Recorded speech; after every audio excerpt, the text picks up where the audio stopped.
সোমবার মালদা টাউন স্টেশনে কচ্ছপ পাচার রুখে দিল রেল পুলিশ। সে কারণে উদ্ধার হলো 5টি কচ্ছপ। সেই সঙ্গে গ্রেপ্তার করা হয় কচ্ছপ নিয়ে আসা 2 মহিলাকে। ধৃত 2 মহিলার নাম মীনা দেবী ও লাখো দেবী। তাদের বাড়ি ভাগলপুরে। যাদের ধরা হয়েছে তারা সম্পর্কে 2 বোন। দিল্লি ফেরত ফারাক্কা এক্সপ্রেস ট্রেন থেকে উদ্ধার করা হয়েছে কচ্ছপগুলিকে। তবে রেল পুলিশ জানতে পেরেছে সাহেবগঞ্জ থেকে কচ্ছপগুলি ট্রেনে তোলা হয়েছিল। তবে এদিন উদ্ধার হওয়া 5টি কচ্ছপকে বন দপ্তরের হাতে তুলে দিয়েছেন আরপিএফ আধিকারিকরা।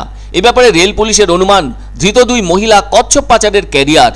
ধৃতদেরকে প্রাথমিক জেরা থেকে জানতে পারা গেছে টাকার বিনিময়ে কচ্ছপগুলির হাত বদলের দায়িত্ব ছিল তাদের হাতে। আর ওই হাত বদলের আগেই ধরা পড়ে যায় তারা। উল্লেখ্য, এই মালদা টাউন স্টেশনে এর আগেও প্রচুর কচ্ছপ ধরা পড়েছে এবং সে কারণে গ্রেপ্তারও হয়েছে পাচারকারীরা। আর তাই বেশ কিছুদিন আগে এই মালদা স্টেশনে আপ ব্রহ্মপুত্র মেলের একটি সংরক্ষিত কামরা থেকে উদ্ধার হয়েছিল 3 বস্তা ভর্তি কচ্ছপ, যার মধ্যে ছিল মোট 75টি কচ্ছপ। সেই পাচারকারীকেও সেদিন গ্রেপ্তার করা হয়েছিল। তার নাম ছিল সুরজ কুমার। এর বাড়ির ঠিকানা জানা গিয়েছিল উত্তরপ্রদেশের সুলতানগঞ্জে। পাচারকারী পুলিশি জেরায় জানিয়েছিল কচ্ছপগুলিকে নিয়ে যাওয়ার কথা তার ছিল দক্ষিণ দিনাজপুর জেলার গঙ্গারামপুরে। শেষটায় অতগুলো কচ্ছপকে সেদিন বন দপ্তরের হাতে তুলে দেওয়া হয়েছিল রেলের পক্ষ থেকে। এছাড়াও এর আগেও আনন্দবিহার আপ ট্রেনের কামরা থেকে শতাধিক কচ্ছপ উদ্ধার করেছিল মালদা টাউন স্টেশনের আরপিএফ জওয়ানরা। আরপিএফ সূত্রে জানতে পারা গিয়েছিল উদ্ধার হওয়া কচ্ছপের সংখ্যা ছিল 550টি। গ্রেপ্তার করা হয়েছিল নাথুরাম ও বাবলুরাম বলে 2 পাচারকারীকে। ধৃত দুজনেরই বাড়ি উত্তরপ্রদেশের সুলতানগঞ্জ এলাকায়। 12টি বস্তায় অতগুলো কচ্ছপ নিয়ে আসা হচ্ছিল। ওই ট্রেনের অসংরক্ষিত কামরার শৌচাগারের কাছেই রাখা ছিল কচ্ছপগুলি। গোপন সূত্রে খবরটি আরপিএফ এর কাছে এসেছিল। সেদিন মালদা টাউন স্টেশনে ট্রেনটি থামতেই প্রত্যেকটি কামরায় তল্লাশি চালানো হয়েছিল। তবে একটি কামরার শৌচাগারের কাছে সর্বমোট 12টি বস্তা পড়ে থাকতে দেখেছিল আরপিএফরা। ওই বস্তাগুলির মুখ খুলতেই উদ্ধার হয় কচ্ছপগুলি।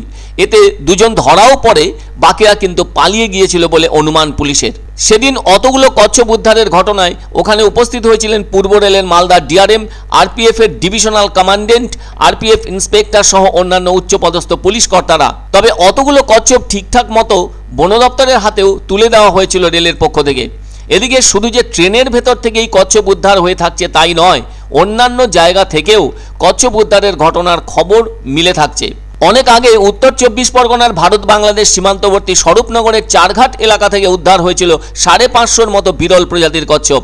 এমন খবর পাওয়ার পরই বারাসাত, বনগাঁ ও বসিরহাটের বন বিভাগের আধিকারিকরা যৌথভাবে অভিযানে নেমে সমস্ত কচ্ছপ উদ্ধার করেছিলেন। আর সেই সঙ্গে গ্রেপ্তারও করা হয়েছিল 2 পাচারকারীকে। তাহলে বোঝাই যাচ্ছে এদেশে আজও কচ্ছপ পাচারের কাণ্ড ঘটে থাকছে আড়ালে আবডালে। কখনো কখনো কেউ ধরা পড়লেও বাকিরা হিসেবের বাইরে থেকে যাচ্ছে। তবে সবচেয়ে বেশি কচ্ছপ পাচারের ঘটনা ঘটছে ট্রেনে করে। তবে ধরাও যে পড়ছে সেটাও ঠিক। এ ব্যাপারে আরপিএফ জওয়ানরা যথেষ্ট সতর্ক রয়েছে বলে রেল সূত্রে জানা গিয়েছে। না হলে এদিন 5টি কচ্ছপ সহ 2 মহিলাকে গ্রেপ্তার করতে সক্ষম হতো না রেল পুলিশ। এই কচ্ছপগুলি খুব একটা ছোট চেহারার নয়।